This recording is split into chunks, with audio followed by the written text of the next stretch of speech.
आज से फरवरी मंथ की शुरुआत होने जा रहा है और जैसा कि आप सभी जानते हैं कि बिहार बोर्ड की मैट्रिक बोर्ड एग्जाम 14 फरवरी से शुरू होने जा रहा है। तो आपके पास बस गिने चुने यही 13-14 दिन है।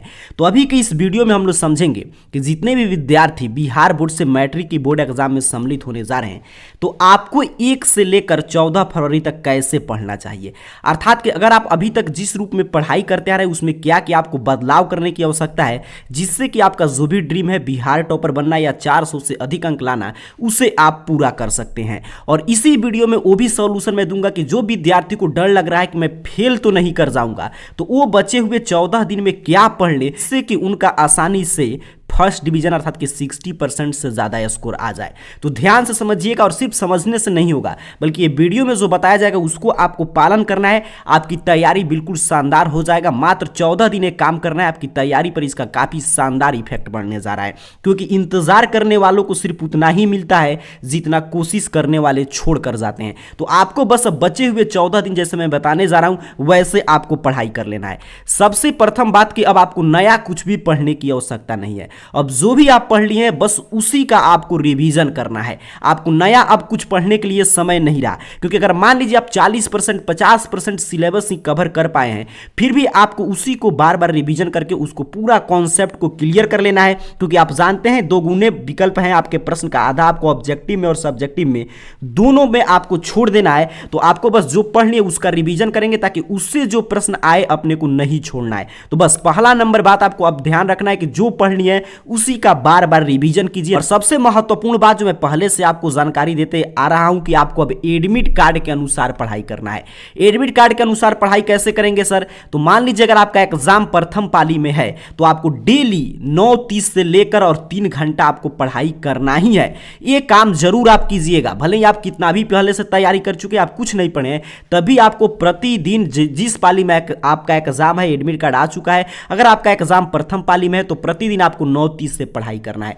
अगर आपका एग्जाम द्वितीय पाली में है तो प्रतिदिन 1:45 से लेकर और 3 घंटा तक आपको पढ़ाई करना है। चाहे आप पढ़ाई करें या क्वेश्चन सॉल्व करें, कुछ भी करें, ताकि अपने को दिमाग को उसमें एक्टिव कर लेना है कि हाँ इस समय हमको एग्जाम के दिन दिमाग एक्टिव रहेगा और एक प्रश्न को अच्छा से सॉल्व कर पाएंगे। तो ये काम जरूर कीजिए, एडमिट कार्ड के अनुसार पढ़ाई और सेल्फ स्टडीज ज्यादा से ज्यादा करें। काफी विद्यार्थी क्या करते हैं कि यहां वहां बस पढ़ के भटकते रह जाते हैं, तो उनका भी रिजल्ट अच्छा नहीं आता है। क्योंकि जब तक आप सेल्फ स्टडी नहीं करेंगे, आपको पता है कि आपके किस किस विषय की तैयारी कमजोर है, किसकी तैयारी अच्छा हो चुका है, तो उस पर आपको सेल्फ स्टडी करना है। अब बचे हुए समय में जितना ज्यादा हो सके खुद से तैयारी कीजिए, क्योंकि आपकी क्या समस्या है आपको पता है और आपको किस विषय पे ज्यादा ध्यान देना है, किस विषय पे कम ध्यान देना है। और लाखों करोड़ों ऐसे उदाहरण आपको देखने को मिल जाएंगे कि जो विद्यार्थी कहीं से ऑनलाइन ऑफलाइन कुछ भी पढ़ाई नहीं किए और हर एक एग्जाम में सिर्फ सेल्फ स्टडी करके टॉपर बनते आ रहे हैं और बनेंगे आगे भी। लेकिन ऐसा एक भी उदाहरण आपको देखने को नहीं मिलेगा कि जो विद्यार्थी सिर्फ ऑनलाइन ऑफलाइन माध्यम से पढ़ाई कर रहे हैं और सेल्फ स्टडी थोड़ा भी अपने रूम पे घर पे बैठ के अपने से नहीं किए हैं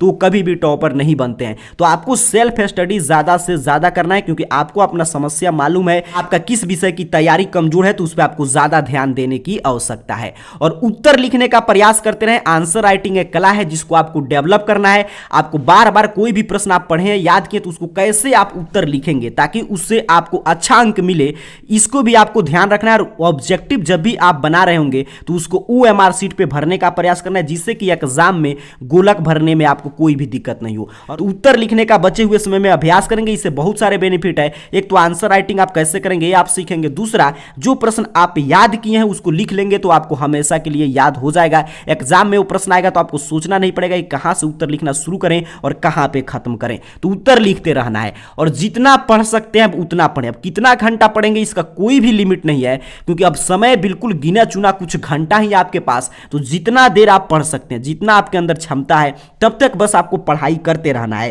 क्योंकि समय का काफी महत्वपूर्ण खेल है एग्जाम में भी, क्योंकि कितना आप पढ़े हैं वो अगर याद आ जाता है 3 घंटा 15 मिनट में, जिस दिन आपका जिस विषय का एग्जाम है, तभी आपका अच्छा स्कोर आएगा। तो बचे हुए समय में समय का सम्मान करना है। ऐसे कहा भी गया है कि जो लोग समय का सम्मान नहीं करते तो समय भी उनका सम्मान नहीं करता और उन्हें नष्ट कर देता है। तो आपको जितना पढ़ सकते हैं उतना पढ़ना है। आप घंटा गिनकर पढ़ाई करने की आवश्यकता नहीं है। और अंतिम में जो विद्यार्थी कुछ नहीं पढ़े हैं उनके लिए मैं रामबाण उपाय बता रहा हूं कि आपको क्या करना है कि क्वेश्चन बैंक उठाइए। क्वेश्चन बैंक आप समझ रहे हैं, प्रीवियस ईयर क्वेश्चन पेपर, और प्रीवियस ईयर क्वेश्चन पेपर 3-4 साल का आपको रट जाना है।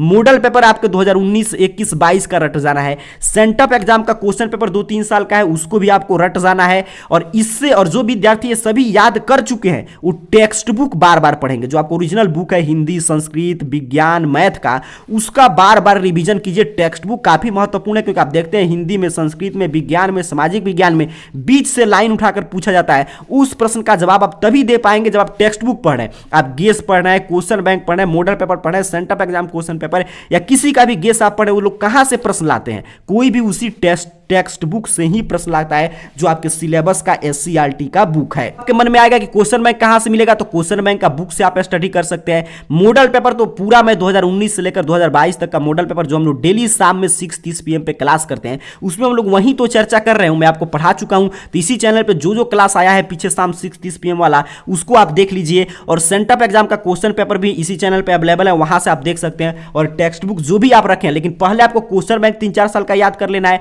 मॉडल पेपर याद कर लेना है, सेंटअप एग्जाम का क्वेश्चन पेपर। उसके बाद अगर आपको समय मिलता है तब आप टेक्स्ट बुक पढ़ाई कीजिए, क्योंकि जो विद्यार्थी 3-4 साल के question paper, model paper, sent up exam question paper रट जाएंगे, वो कुछ भी नहीं पढ़े होंगे, फिर भी 60 से 70% प्रश्न यहीं से रिपीट करेगा, तो आपको वहां पे एग्जाम में कोई भी दिक्कत नहीं होगा। तो अभी के इस पूरे वीडियो की सारांश आपको क्लियर समझ लेना है कि आपको कुछ भी नया पढ़ने की आवश्यकता नहीं है। जो पढ़नी है बस उसका रिवीजन कर लीजिए, क्योंकि रिवीजन से ही आपका शानदार डिवीजन आएगा। और दूसरा महत्वपूर्ण पॉइंट कि आपको एडमिट कार्ड के अनुसार पढ़ाई करना है, अर्थात कि जिस पाली में आपका एग्जाम है, जैसे प्रथम पाली में है तो 9:30 से लगातार 3 घंटा, और द्वितीय पाली में है तो 1:45 से लगातार 3 घंटा, इसका बेनिफिट आपको एग्जाम में मिलेगा। ये और समय आप पढ़े चाहे नहीं पढ़े, लेकिन डेली इस समय आपको पढ़ाई करना है। सेल्फ स्टडी बेस्ट है, सबसे ज्यादा आपको आप सेल्फ स्टडी करने की आवश्यकता है। रूम में लॉक करके खुद को और आराम से सेल्फ स्टडी कीजिए, क्योंकि यही आपको अच्छा अंक दिलाएगा। उत्तर लिखने का प्रयास कीजिए, जो भी प्रश्न पढ़िए उसका आंसर लिखते रहिए। 3 घंटा 15 मिनट जो मैं पहले से बताते आ रहा हूं, इस रूप में आपको प्रश्न पत्र सॉल्व करने का प्रयास करना है,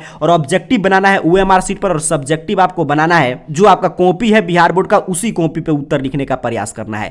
जितना पढ़ सकते हैं अब उतना पढ़िए, समय देखकर पढ़ने की आवश्यकता नहीं है, मैक्सिमम पढ़ाई कीजिए, क्योंकि बचे हुए कुछ समय ही आपके पास है। बस इसमें अगर अच्छा आप पढ़ लेंगे तो आपका रिजल्ट काफी शानदार हो जाएगा। उसके साथ साथ जो विद्यार्थी कुछ नहीं पढ़े हैं, क्वेश्चन बैंक आपको 3-4 साल का रट जाना है, मॉडल पेपर 2-3 साल का, सेंटअप एग्जाम का क्वेश्चन पेपर, और आपका टेक्स्ट बुक का बार बार रिवीजन करना है। बस इतना काम मात्र 14 दिन आप कर लेंगे, आपका रिजल्ट बिल्कुल शानदार आ जाएगा। अगर आप जानना चाहते हैं कि ओएमआर शीट कैसे भरते हैं, आपको ओरिजिनल ओएमआर शीट और ओरिजिनल एग्जाम कॉपी डाउनलोड करना है, तो लिंक डिस्क्रिप्शन बॉक्स में मिल जाएगा, या जो स्क्रीन पे वीडियोस आ रहा है इसको देखकर भी आप सीख सकते हैं।